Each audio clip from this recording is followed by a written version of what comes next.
एकनाथ शिंदे उपमुख्यमंत्रीपद स्वीकारण्याची शक्यता आहे। शहा आणि नड्डांची शिंदेंना उपमुख्यमंत्रीपद स्वीकारण्याची सूचना पाहायला मिळालेली आहे। नेत्यांशी बोलतो आणि ठरवतो असं एकनाथ शिंदे यांनी सांगितल्याची माहिती पुढे येते आहे। शिंदे आज त्यांच्या प्रमुख सहकाऱ्यांसोबत चर्चा करणार असल्याचं कळत आहे। मोठी घडामोड म्हणून याकडे बघावं लागेल।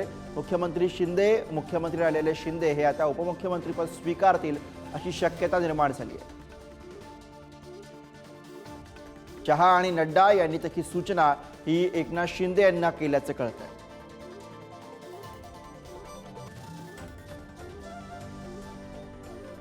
आणि याच विषयी आपण अधिक बोलूया। प्रतिनिधी पंकज दळवी सध्या आपल्या सोबत आहेत। पंकज, सुरुवातीपासूनच असं बोललं जात होतं की जर का शिंदे यांना मुख्यमंत्रीपद मिळालं नाही तर ते उपमुख्यमंत्रीपद स्वीकारण्यास तयार नाहीयेत, मात्र आता त्याबद्दलची चर्चा करू असं शिंदेंनी सांगितल्याचं कळतंय। नेमकी काय माहिती आहे, काय घडामोड घडली आहे?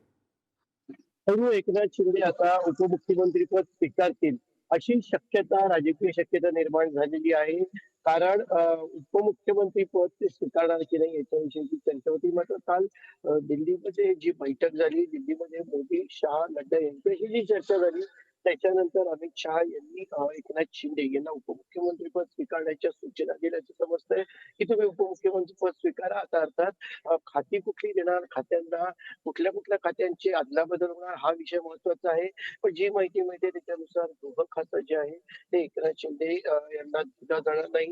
गृहनिर्माण खातं आहे, नगर विकास खातं दिलं जाण्याची शक्यता आहे। त्याच्यासोबत एकनाथ शिंदे यांच्याकडे सार्वजनिक बांधकाम त्याला सार्वजनिक उपक्रम वगळून जे खातं आहे ते दिलं जाऊ शकतं। सार्वजनिक उपक्रमासहित माफ करा, हे खातं त्यांना दिलं जाऊ शकतं। पण उपमुख्यमंत्री पद स्वीकारायचं का, की नुसतं सत्तेत राहून रिमोट कंट्रोलची भूमिका पार पाडायची, इतरांना उपमुख्यमंत्री याच्यावरती चर्चा होत असताना अखेर एकनाथ शिंदे यांची मनधरणी करण्यात यश आल्याचं समजतंय। अर्थात आज एकनाथ शिंदे मुंबईत त्यांच्या नेत्यांची चर्चा करतील आणि मग याबाबतचा निर्णय घेतील। बरोबर, अगदी। त्यामुळे आता या चर्चांनंतर आता मुख्यमंत्री असलेले शिंदे हे उपमुख्यमंत्रीपद स्वीकारणार का हे पाहावं लागेल। धन्यवाद पंकज या सगळ्या सविस्तर माहितीसाठी।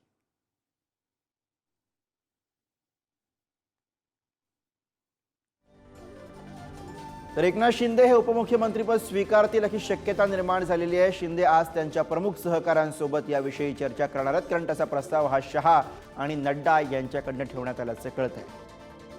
त्यामुळे शहा आणि नड्डा यांच्या सूचनेनंतर एकनाथ शिंदे हे उपमुख्यमंत्रीपद स्वीकारतात का हे आता पाहावं लागणार आहे, कारण फडणवीसच मुख्यमंत्री होतील अशी शक्यता आता बळावलेली आहे। आणि त्यातच नड्डा आणि शहा यांनी एकनाथ शिंदे यांना उपमुख्यमंत्रीपद स्वीकारण्याची सूचना केलेली आहे। त्यामुळे आता सहकाऱ्यांसोबतच्या चर्चेनंतर शिंदे नेमकं काय निर्णय घेतात हे पाहणं अत्यंत महत्त्वाचं असेल। सुरुवातीपासूनच एकनाथ शिंदे हे जर का मुख्यमंत्री झाले नाहीत तर ते उपमुख्यमंत्रीपद स्वीकारणार नाहीत अशी माहिती पुढे येत होती। शिंदे उपमुख्यमंत्रीपद स्वीकारण्यासाठी अनुकूल नसल्याचं बोललं जात होतं, मात्र आता जी नवी माहिती समोर येते त्यानुसार एकनाथ शिंदे हे उपमुख्यमंत्रीपद स्वीकारू शकतील। सहकाऱ्यांसोबत ते चर्चा करणार आहेत आणि त्यानंतर शिंदे यांचा अंतिम निर्णय समोर येऊ शकतोय। तर एकनाथ शिंदे हे उपमुख्यमंत्रीपद स्वीकारण्याची शक्यता आहे। एकनाथ शिंदेंना उपमुख्यमंत्रीपद स्वीकारण्याची अमित शहा आणि नड्डा यांनी सूचना केलेली आहे। सत्तेमध्ये राहण्यासाठी पद तडजोडीची शिंदेंच्या आमदारांची अपेक्षा आहे। पक्षामधील मुख्य नेत्यांशी चर्चेनंतर शिंदे आज निर्णय घेण्याची शक्यता वर्तवली जाते।